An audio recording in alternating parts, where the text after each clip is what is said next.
Welcome to Silicon Valley Health Institute. I'm Robert Meekemeller. I'm one of your board members. Thanks for your patience tonight. Obviously, we got kind of a little interruption moving from our normal building that we're always in, the room that we're always in over here. So we're going to extremes tonight.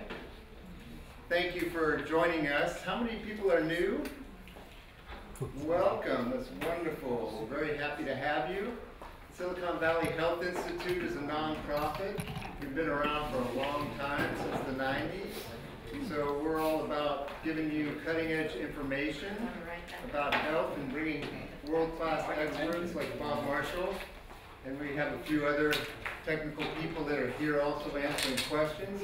So we usually start with a forum, and we want to welcome you and hopefully join us from here on out. So, hi, I'm Dr. Elise St. Charles, and I will be moderating today.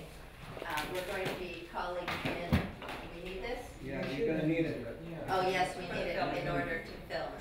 Is that picking up on the... Is that working? No, not yet. No. Not yet. Why? Oh. Tell it to be plugged in. When it's plugged in, I think we'll do better. So I'm going to wait because the film won't pick it up until it's... Hello, is that working now? That'll work. Okay, thank you. Hi, I'm Dr. Elise St. Charles. I'm a PhD health consultant and work very similarly to a naturopath. I'm a traditional naturopath. And today we'll start with, I want to let you know about, I'll give you some announcements, and then we're going to start with an open forum. If anybody has any health issues, I'll give you the mic, you can explain them, and then there are plenty of doctors and health professionals around here who might have some feedback to give you. But first of all, let me just make a few announcements. Would help if I put on my glasses for this. Okay, that's better, yeah. Upcoming speakers in October, we have Dana Ullman. He is one of the world's premier homeopaths, certainly one of the premier homeopaths in North America. He's going to be talking about homeopathy and nanomedicine in chronic disease and immune disorders. And then a Dr. a naturopath, will be the topic of his talk. The short speech will be Sleep Your Way to Weight Loss. As we all know, if you don't sleep well, you tend to gain weight. Dr. has worked with the Gabriel Cousens Clinic for many years. Then in November, there's Dr. Elias talking, and I have no idea what his topic is. We don't know yet. In December, Miguel Torribo Mateas will be talking. He's the chair of the British Association for Applied Nutrition and Nutritional Therapy. The specifics of his presentation we don't know yet, but that sounds pretty interesting. Then in January, Dr. T will be back visiting us. And I'd also like to announce that the upcoming Foundation for Mind Being Research meeting is taking place on September 26th for anybody who likes to attend that. That's at 7:30 to 9.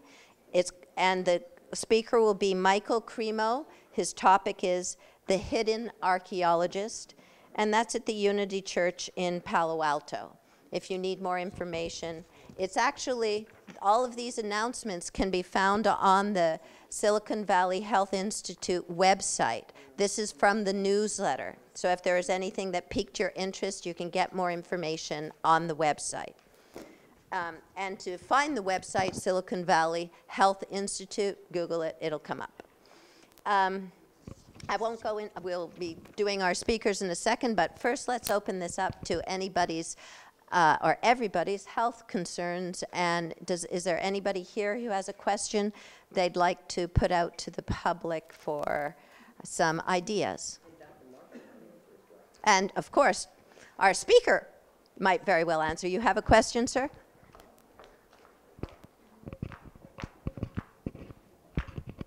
I don't have a question, but I have an announcement. We are recruiting people for a study for hearing loss, and we're treating it with low-level light laser. So anyone who knows someone or anyone here who has any type of experience, any hearing loss, we're doing a very simple study in which you'll be given a device and treated over a period of a month, and then we'll measure the pre and post results of this. So We'd like to know who is we. we is Paladin Laser, yes. Okay. And where is that? In not Palo Alto, but in San Carlos. In San Carlos. Okay. So anybody interested, just see me during the break and just fill a card out, and we'll put you on the list. Okay. It sounds pretty exciting, actually, because we're talking about using light to recover hearing loss. So if there's a way to do it using this non-toxic technology, I would run to it if you have anybody who's beginning to experience hearing loss. Do you have a question, ma'am? Hi there. I would like some advice on Dupuytren's contracture in my fingers. If anyone's familiar with that and how to reverse that would be the ideal situation. Dr. Marshall? It's actually Dupuytren's contracture, and it was one of the problems of the kings. So it means you're royal lineage, or at least some blood. And usually the treatment is we cut the tendon if it gets too bad. But the most common reason that you have this problem is your gallbladder. And the gallbladder controls the connective tissue. So have you lost your gallbladder? Okay. So what you want to do is get on a gallbladder program, clean it up, and you can actually be tested so you can make the point temporarily strong in your hand and stress the gallbladder and see the hand goes off. So you can verify for yourself this is a gallbladder issue. Okay? Now, Western medicine will cut it. We don't do any kind of corrective thing, but you can. It's going to take some time. You're not 25. It might take several coffee enemas. It might take a lot of work. But the one thing you have to look for as a woman is the reason the gallbladder goes bad is if you've had as little as 3 months of hormone replacement therapy, you may have become a vitamin B6 dependent. B6 is what keeps the cholesterol in suspension in bile. So when it begins to precipitate, you may have no symptom at all. But cholesterol can go up because the bile is what precipitates the excess cholesterol. The toxins may go back in your blood, and so now you may find yourself a little more irritable. And in some cases, you'll burp, you'll belch. You may have some pain occasionally if you eat fried food, which would really be dumb anyway. But you're going to need B6, and you're going to need to do stuff for the gallbladder. That was thorough. Anybody else want some help here? Thank you. I have recently, well, actually in the last 2 years, developed a tremor in my right hand, and it's recently gone into my left, and I've been going to see a NONCA and trying to take care of it, but I can't seem to figure out what to do, and doctors say there's nothing you can do to cure it. It'll just get worse, and then I can take meds, which I don't want to do. So, Not all doctors. These tremor things are tricky. Where we are now is we're sort of rediscovering the secrets of the ancients. In all antiquity, we know that they used mudding all the time. Biochemistry has only recently shown, maybe 1990-something, that those muds they used were maximum cation exchange. In other words, nothing on the planet could pick up a heavy metal and exchange it out better than the mud. And so mud packing, the right place, but now the reason this has become a challenge is that when you get an injury and it's reflexing to that point and I mud pack it, that's great. But before I mud packed it, I may have picked up another injury that would never normally reflex to that point, but since it's already injured, now it reflexes. It's called a gang-up principle. So now what we do, and Ananka hasn't seen this yet, but now what we do is we see where the injury was, we find the original offense, we then trace the meridian for any other scar trauma, We nail that, and we've got it. And we also have to look, if the injury is very severe, it may be coincident. In other words, go all the way through to the back side of the tissue. So dealing with what you're talking about is kind of at the threshold of our rediscovery of mud packing, okay? So I wish I could tell you we were perfect and we knew exactly how to do it. Today, we're much better than we were a year ago, and we're 10 times better than we were 10 years ago. But you're going to need to have a little patience. She's going to need to do a little more trial and error, but you can beat it, okay? You can find it and get rid of it. Anybody else wants to comment on that one? Okay. I have a question. In a newborn, what is the reason that a testicle does not descend, and what can be done? Testicle undescending is no, exactly. The reason is that mom wasn't really ready to have that kid. Or she may have had intercourse during the pregnancy, and it might have stressed the fetus. In the 1800s, all parents were told once the mother is pregnant that there should be no intercourse till the baby is born. We don't want to hear that. We don't want to hear the fact you need to breastfeed your kid. We don't want to hear any of this stuff because we don't think we're an animal. That's a really tragic situation. So it's either poisoning or it's an interference field. The child was injured, either a fall of the mother, a blow of the mother, more commonly intercourse, especially if the man is very heavy. What can be done? Now you're talking. Now you find the interference field on that child, you mud pack it, and 9 times out of 10, the testicle will descend, okay? I need to point out, I don't know that most of you know what interference fields are. The interference fields are very well known in Europe, in particular Germany, and often they're the very first thing that are diagnosed and treated because they block the ability of the body to heal anything else. And they're areas of the body where stagnation is taking place due to a traumatic insult. The insult can even be an emotional, a spiritual insult, but it locates itself in a part of the body, and when it does so, neural, lymphatic, and circulatory stimuli in that area decreases. And over time, that area gets very toxic because it's not getting flushed with the lymphatics and blood, cleaning it, as well as neural. It can get very dull, so to speak, neural sensations. Your nerves are not able to conduct properly in the area. And so you have to break that interference field in order to make progress in healing other things. And the interference field, there can be an interference field that then reflexes to an organ, causing the organ to go off, meaning get ill, be symptomatic. And the organ can be healthy, but the interference field has triggered it. Is that okay? That's really good. The only thing I would say, yes? so that you can get a picture of this, if you've got 2 of anything, like testicles and eyes or ears, and only one is screwed up, forget nutrition. The game is an interference field. Okay, and you're absolutely right. It could be a poison, could be a blow. Any type of... Almost all the time, at least in antiquity, it was a blow. Now we got so many chemicals in the food, it could be a chemical reaction. I call the insults to the body that cause disease traumatic insults. And those insults can be emotional, physical, chemical, or structural, where your body's gotten blown out of alignment, and causing an interference field that will then ricochet to other parts of the body if it's not dealt with. You know, when you pull, you're out of alignment in the back, and then all of a sudden something else starts hurting.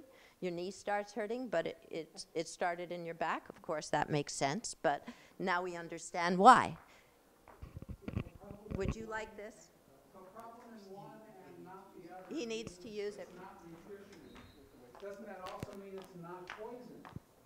No.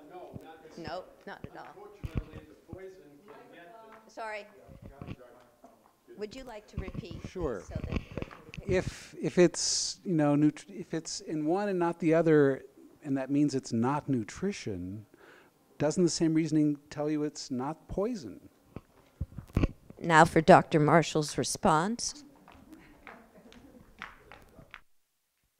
I wish that was the right answer, but it's not so. The way the game goes is the poison can settle in a particular area. And it's particularly interesting if you, there's a guy, Flickenstein, from Germany in the 50s, and he did all this work on scars and traumas, and he showed 100% of the time when you had a scar, it was loaded with garbage and infection and just any old junk the body put in there to fix it, okay?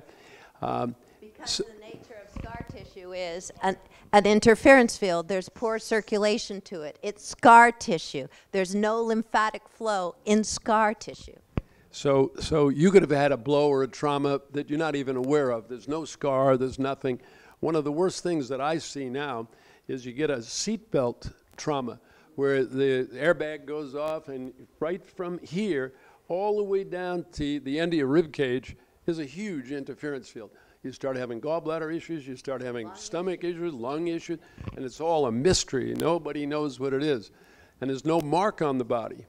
So that's the trick. So usually when you see something like that, you may have had an injury before, so the garbage was going into that tissue. That's the key thing. It's just going to use any old thing to fill it. And I'll tell you what the Swiss have done for their prize animals for more than 25 years before they did it on humans, is the use of nucleotides. So if a prize animal got injured, they would immediately administer high-dose nucleotides. So about 10 years ago, 15 years ago, they started a product to sell in Europe, which I believe they stopped them from selling. It was called Onset. And so the idea was if you got a cold or flu and you took it at the onset, that 96% of the time it was gone in one day. If you were dumb enough to let it get a death grip, 96% of the time it was gone in 3 days. But if you got a scar or trauma, like a break, it could be completely healed in 10, 12 days with nucleotides. And you never hear a word of that in this country. If you've had a whiplash, Oh, yeah. everything downstream of that whiplash is going to start going off.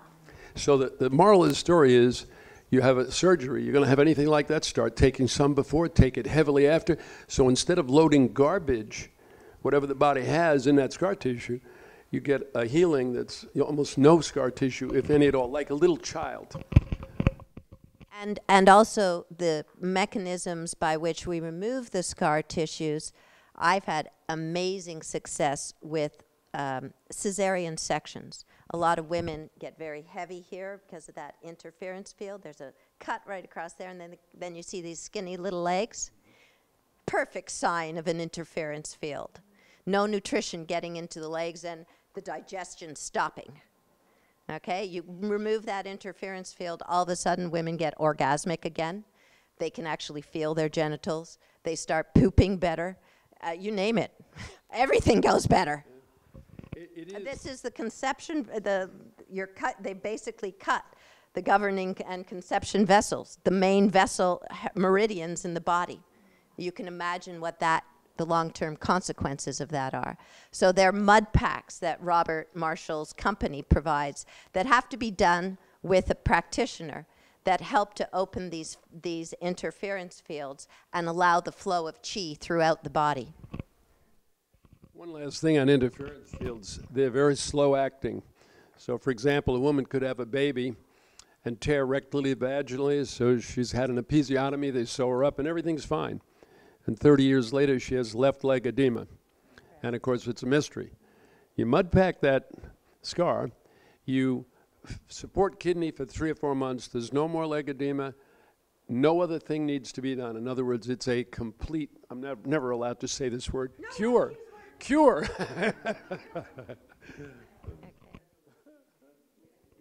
So this is part of the technology that it's ancient technology modernized. So we're going to close up the open forum right now. Hello. We're going to close up the open forum, and let me introduce Dr. Robert Marshall, give you a little bit of background on him.